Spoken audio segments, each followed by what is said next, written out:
지금 북한의 군대가 말이 아닌 것 같습니다. 갈 때까지 간 것 같습니다.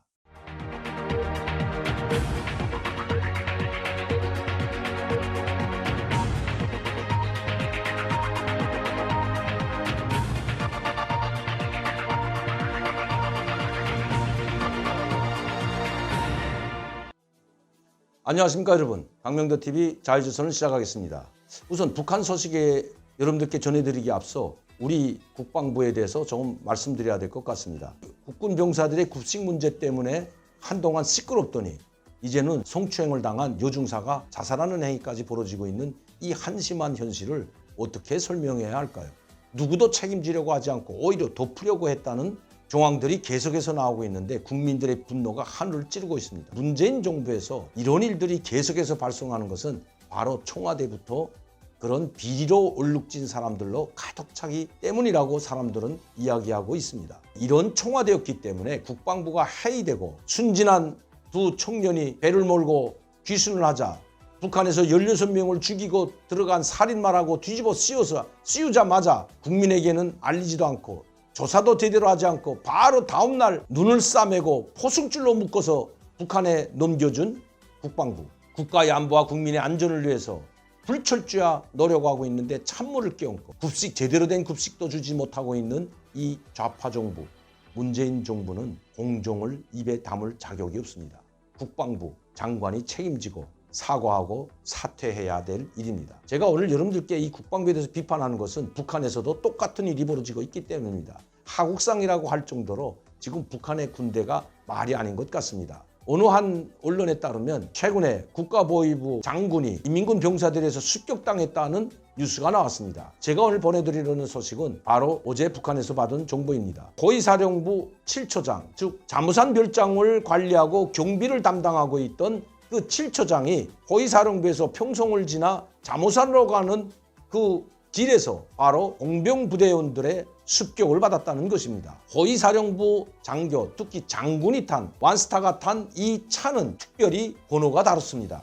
그런데도 불구하고 그것을 아는지 모르는지 공병부대 하전사들이 승용차를 습격하여 거기에 있는 장군을 포승줄로 묶어놓고 거기에 있던 물건들과 장군이 가지고 있던 지갑을 비롯한 손목시계 그리고 트렁크에 있던 물건들을 모두 약탈해 갔다는 것입니다. 그런데 이 공병부대는 북한 원자력위원회 산하 영변 핵발전소와 그리고 지하터널, 핵실험을 비롯한 중요한 공사를 하는 바로 공병 제2총국 하전사들이라고 합니다. 평성에 터널 공사를 나와 있던 병사들이 춥고 배고프고 먹을 것은 없고 영양실조에 걸리고 강내죽도 배불리 먹지 못하자 이제는 밤이 되면 약탈자로 돌변한다는 것입니다.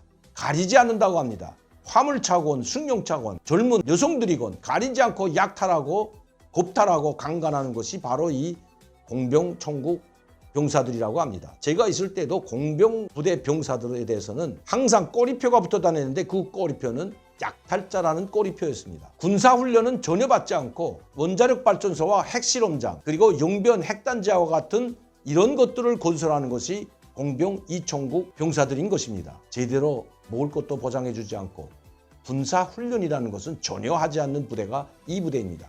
군복만 입었다 뿐이지 군인이 아닌 것입니다.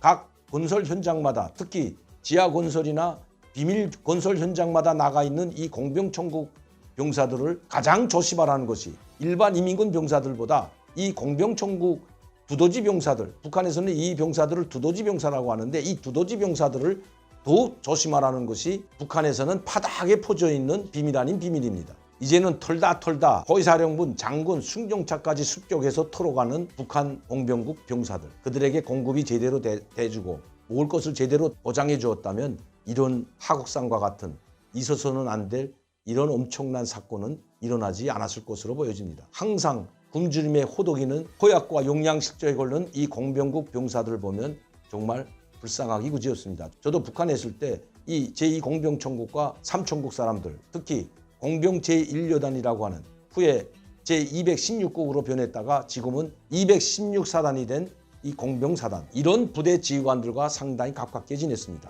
그렇기 때문에 그들의 실종을 누구라도 너무나 잘 알고 있습니다. 저는 북한에서 이 소식을 받고 그것은 어제 오늘의 일이 아니라고 생각했을 뿐만 아니라 그러나 그때에는 이렇게 장군 승용차까지 습격하지는 않았습니다. 일반 승용차를 습격해봤자 일반 자동차를 습격해봤자 아무것도 건질 것이 없는 빈털터리. 이제는 고급 승용차 그간 누가 탔던지 관계없이 습격하는 이 공병국 병사들의 모습을 보면서 북한의 수명도 점점 다 되고 있다는 느낌을 지울 수가 없었습니다. 김정은은 바로 당세포 대회에서 일반 당세포 비서들뿐만 아니라 군인 당세포 비서들, 즉 인민군 당세포 비서들에게 이렇게 이야기했습니다. 당원들을 제대로 정신무장시키고 철저히 정치 사상적으로 교양 육성하지 않으면 국가에 커다란 위기가 올 수 있다는 경고를 내렸던 것도 사실입니다. 국가에 위기가 온다는 경고를 했던 것입니다.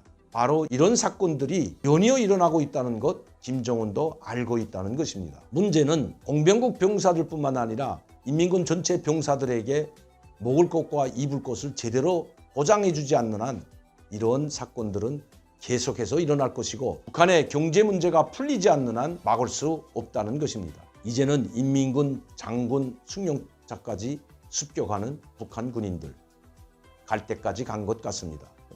오늘도 강명도TV 자주선을 시청해 주신 여러분들께 진심으로 감사를 드립니다. 여러분들의 지원과 격려가 있기 때문에 좋은 소식을 여러분들께 보내드릴 수가 있습니다. 많은 분들이 구독하고 시청할 수 있도록 전파를 부탁드립니다. 감사합니다.